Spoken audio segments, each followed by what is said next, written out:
So I will see you guys very soon. I know you'll be in very good hands with my team here at the White House, and I know all of you have the president's phone number personally, so I have no doubt that you will have a shortage of statements and news from this building. Now, this may not be what was coming out of her mouth, but this is what her body was saying.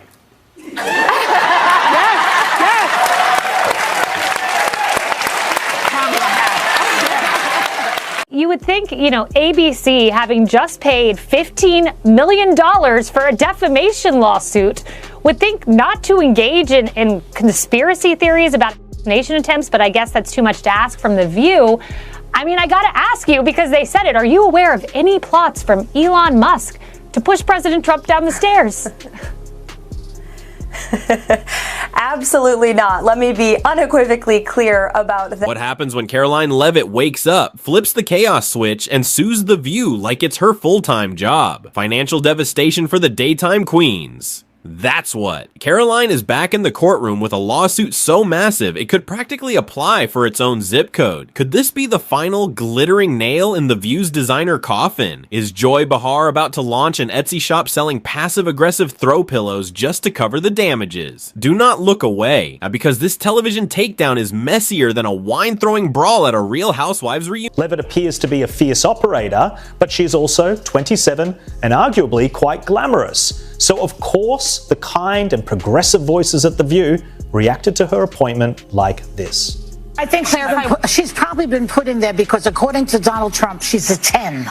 You know that's what it is. Karoline Leavitt just did the unthinkable. Again, she stormed into the sequined chaos of daytime television, locked eyes with the loudest pack of professional interrupters on air, and sued the sparkle clean off their studio. Yes, again, because apparently one courtroom clash was not enough to convince The View's producers to stop treating controversy like a profitable brand strategy. Watching this clip, I couldn't help but think how ironic that Whoopi Goldberg and Joy Behar and the rest of the ladies on The View spend their time calling Republicans the conspiracy theorists. But they have been wrong about everything they have said over the last couple of years. They likened President Trump to Hitler. They have mocked him. They have shamed him. They have lied about him consistently on their show. If you're enjoying this takedown, please hit that like button and subscribe us. Now it turns out Karoline is not just breaking out in hives over liberal media antics. She has practically built a career out of dragging it into court. She operates with the kind of iron-fisted determination most people reserve for yanking their dog out of a mud puddle. And with this latest legal grenade, she may have finally done it. The View is not just rattled, it is teetering like a wobbly table at a reality show after party. And the abuse continued. I would like this young lady this is her first job, I would like her to do a little homework. Because she said something yesterday that really pissed me off. And that was, she said, there will be no wokeness here. Oh, yeah. Let me explain something to you. Because without that wokeness, you might not have that job. Yeah. Because women were not invited to that table. Women were not invited to many tables in this nation. The reason we fought and busted our behinds to make sure that you didn't have to worry about this. And now to hear you talk about it and to hear anybody talk about the wokeness was put in place for a reason. What ignited this latest legal bombshell from Karoline? Apparently she reached her absolute limit after being served up, once again, as the daily special on The View's bottomless buffet of manufactured outrage. No air quotes needed. Everyone knows the routine. 5 hosts, 2 coffee mugs, and an inexhaustible well of polished condescension. But Karoline did not just rage scroll like the rest of us. She filed the paperwork. And this time, it is not a gentle slap on the wrist. It is a lawsuit so enormous, it might actually show up on NASA's next satellite scan. We'll deal with these kind of crazy questions from the White House podium. How do you plan to deal with it? Yes, I absolutely will. I feel prepared to do that. I've been facing the media now, speaking on behalf of President Trump on the campaign trail for the past couple of years, and we are expecting the media to be hostile. However, Kaylee, if you do talk to a lot of these reporters off the record, they will tell you they look forward to more press transparency and access. And while we will expose the fake news when they are fake, we will hold them accountable for their lies and smears of President Trump. I can also assure assure the American people that they're going to be hearing directly from the leader of the free world. Here is where things get truly delicious. This is not just about hurt feelings. This is about alleged defamation, deliberate character destruction, and what Karoline's legal team is calling a full-blown smear campaign. Cleverly disguised as casual coffee table conversation, think of it as someone striking a match inside a candle shop and then blaming the explosion on aromatherapy. According to insiders, Leavitt's lawsuit rests on one devastatingly simple argument. If a nationally televised show repeatedly treats someone like a political piñata, do not be shocked when the piñata swings back hard. While the hosts may believe they are simply dishing out sharp-tongued banter, her legal team sees it as a high-definition hit piece, garnished with contour tutorials and sponsor shoutouts. Here is the genius of it all. She is not screaming into the void. She is lawyering up with surgical precision, armed with time-stamped footage and cross-referenced insults organized in meticulous binders. And she is not just targeting the hosts. She is going after the entire operation. If The View were a house, Karoline's lawsuit would name the carpet, the chandelier, and the overworked intern who orders the lukewarm croissants. Financially, this is no drill. Word is that ABC's accounting department is already breaking into cold sweats, haunted by flashbacks from the last courtroom collision. Legal costs are reportedly astronomical. Insurance rates have been launched into orbit. Behind closed doors, producers are whispering the word settlement like it is a cursed incantation. Many of you in the media clearly missed the art of the deal. You clearly failed to see what President Trump is doing here.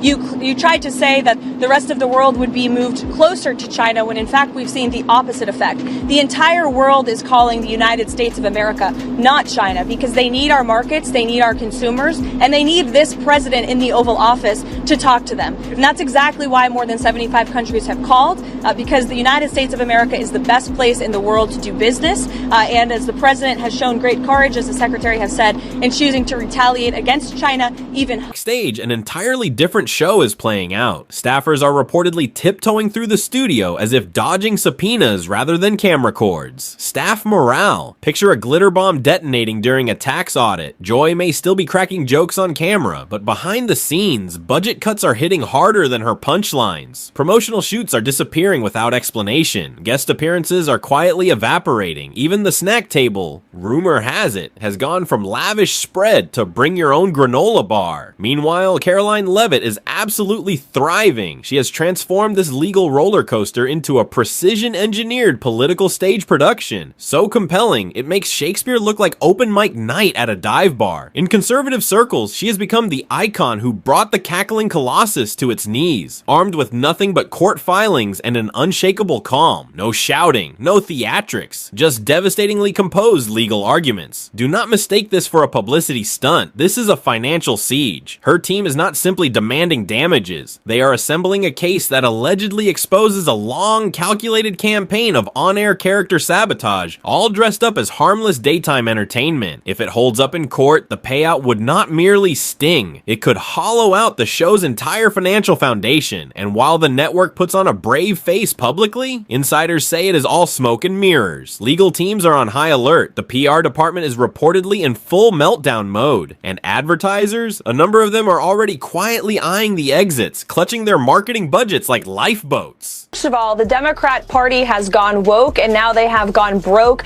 They have their lowest approval ratings ever, and they are rallying around two of the most far-left leaders in their party, AOC and Jasmine Crockett. So that tells you the current state of the Democrat Party. Apparently, several brands were less than thrilled to discover they had been sponsoring what may soon become Exhibit A in a headline-consuming courtroom brawl. And here is where it gets even juicier. While The View scrambles frantically to plug the leaks, Karoline's social media is absolutely exploding. Every fresh court document is a content goldmine. More clicks, more engagement, more donations. She has evolved from news subject to full-blown headline machine, fueled equally by legal drama and iced coffee. Conservative commentators are already calling her the future of media warfare, not by screaming into cameras, but by dragging those cameras straight into court. While others rant on podcasts, Karoline is dropping court filings like chart-topping diss tracks. It is not just conservatism anymore. It is courtroom conservatism, fewer hot takes, more cease and desist letters, and ratings. They are certainly not breaking any records. With the lawsuit looming and the backstage mood hovering one shade short of full panic, viewers are reportedly switching off. The show now feels less like a cultural institution and more like a walking PR liability. Sponsorships that once flowed freely are drying up rapidly, and because no brand wants its logo sitting beside a defamation claim. That is not exactly the pitch that moves mascara and yoga mats. One insider even joked that the next sponsor might have to be a law firm. Meanwhile, Karoline is not easing off the accelerator. Word is her team is combing through years of archived footage, quietly assembling what could become a growing series of lawsuits. If The View assumed this was a one-and-done situation, they might want to start rewatching their own old episodes with legal counsel present. Do know that you're walking into hostile territory, right?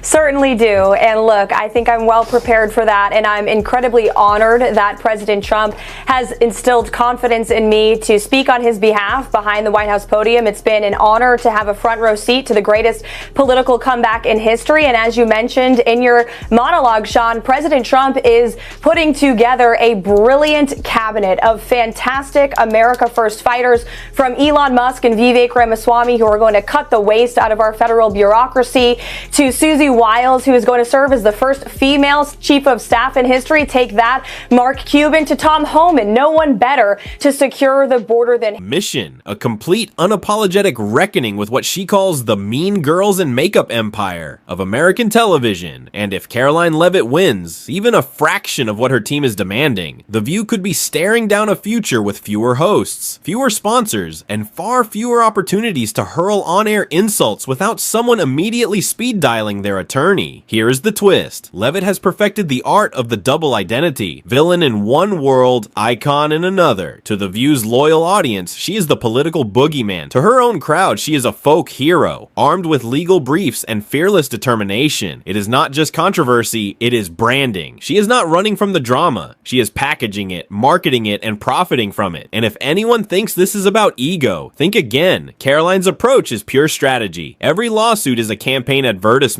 Every legal victory is a polling boost. She is not just building a public image. She is constructing a political resume that reads less media pundit and more calculated force of nature in designer heels. While The View clings desperately to spin cycles and hopes for calmer skies, Karoline is already scanning the horizon for the next storm. This is not about a single bad segment. It is about dismantling what she views as a decades-old institution that has weaponized gossip under the flattering warmth of studio lighting. I think it's insulting that you are trying to test my knowledge of economics and the decisions that this president has made. I'm now regret giving a question to the Associated Press. You're asking me for what the president's justification is for these tariffs. It's not up to you. You're not the president, Gabe. To hire a spokesperson just so that Elon Musk doesn't put out tweets that then confuse federal workers. Are my press briefings not good enough for you? Karoline Leavitt did not simply file a lawsuit. She launched an entire political brand. Courtrooms have become her stage. Depositions have become her content drops, complete with overhead lighting and legal flair. Each court date plays like a brand new episode in the Karoline Leavitt cinematic universe, packed with headline-igniting outrage, dramatic hot takes, and a social media trilogy starring coffee, contempt, and constitutional fireworks. And it is working. Her social media numbers are surging. Followers climbing faster than city rents, engagement through the roof, and her donation link collecting more clicks than The View's studio applause track. Forget traditional advertising. Karoline is the advertisement. A viral phenomenon simultaneously playing crusader and casualty, litigating her way into the hearts of every ambitious conservative with a Wi-Fi connection. Conservative media is absolutely feasting. She has already been elevated to near legendary status, positioned somewhere between a political monument and a cultural force dressed for the Met Gala. She is no longer just a pundit. She is an icon of Instagram-polished indignation, leading the charge against liberal media theatrics with court filings in one hand and a highlight reel filter in the other. And the most terrifying part for her critics, she is not even raising her voice. The lawsuits are doing all the screaming. You heard that type of violent, enticing rhetoric from our side of the aisle, from Republican leaders on Capitol Hill.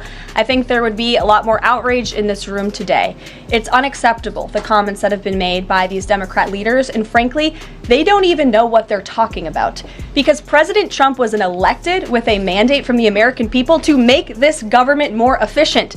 He campaigned across this country with Elon Musk, vowing that Elon was going to head up the Department of Government Efficiency, and the two of them, with a great team around them, were going to look at the moment the tables flip, and not in the entertaining reality show reunion kind of way. Typically, it is The View turning someone into a viral roast, scorching them like marshmallows over an open flame. But now, they are the ones trending, not for wit or memorable sound bites, but for spiraling legal liability and a courtroom firestorm they absolutely cannot meme their way out of. Karoline did not just change the game, she rewrote the rulebook entirely. She is not angry at the media, so she is monetizing the outrage, packaging it, labeling it, and distributing it like primetime content. What once was a reaction has now become a business model, and the media, they are the product. Back at The View, the glitter is fading and the atmosphere is pure crisis mode. The financial forecast is grim, and you do not need to be an accountant to recognize that high-profile lawsuits and PR disasters are not exactly budget-friendly. Ad plummeting ratings, lukewarm applause, and sponsors sweating through their suits. And you have the perfect recipe for a slow-motion collapse. Even the most devoted fans are sensing the shift. What once felt sharp and electrifying now sounds scripted and padded. The banter is brittle, the laughter thinner, and the forced cheerfulness nearly impossible to maintain while hemorrhaging legal fees. Rumors of host shakeups and production pauses are growing louder by the day. Network executives are quietly running the numbers, calculating exactly how much longer they can sustain this before discreetly pulling the plug and rebranding the entire operation. And Karoline, she is not slowing down. Her legal team reportedly has enough documentation to open a satellite office, and they are dissecting every frame of footage for fresh ammunition. If The View so much as side-eyes the wrong headline, she is ready to file before anyone can finish saying reckless defamation. Insiders say this is only phase one. Karoline is targeting the entire liberal media landscape, systematically, strategically, and without mercy. She has transformed court filings into currency, visibility, and cultural leverage. If The View was the first to get scorched, it will certainly not be the last. The slow-motion implosion is not coming from disappointed viewers or sliding ratings. It is coming from a sharp, calculated Gen Z conservative who decided that if you cannot outshout the media, you sue it until it whispers. To some, it is excessive. To her followers, it is revolutionary. Leavitt's crusade is not a PR stunt. It is a blueprint for an entirely new kind of warfare, one that trades live debates for depositions and replaces verbal clapbacks with court dates. And now, The View is learning that lesson the painful way. Karoline is not backing down, but the show at this rate is drifting dangerously towards syndication limbo, or worse, a permanent slot in the daytime graveyard, right alongside forgotten relics and late-night infomercials. The poetry of it all is almost breathtaking. The loudest show on television, silenced not by public outrage or audience apathy, but by a towering stack of subpoenas and one young woman who decided firmly and finally that the punchline stops here. Call it karma, call it reckoning, call it Karoline, with a capital L for lawsuit. And with that, the only question left for The View might be this: does anyone on staff know a good bankruptcy attorney? Preferably one with a sense of humor, because Karoline Leavitt just flipped the table, and this time, the joke is entirely on them.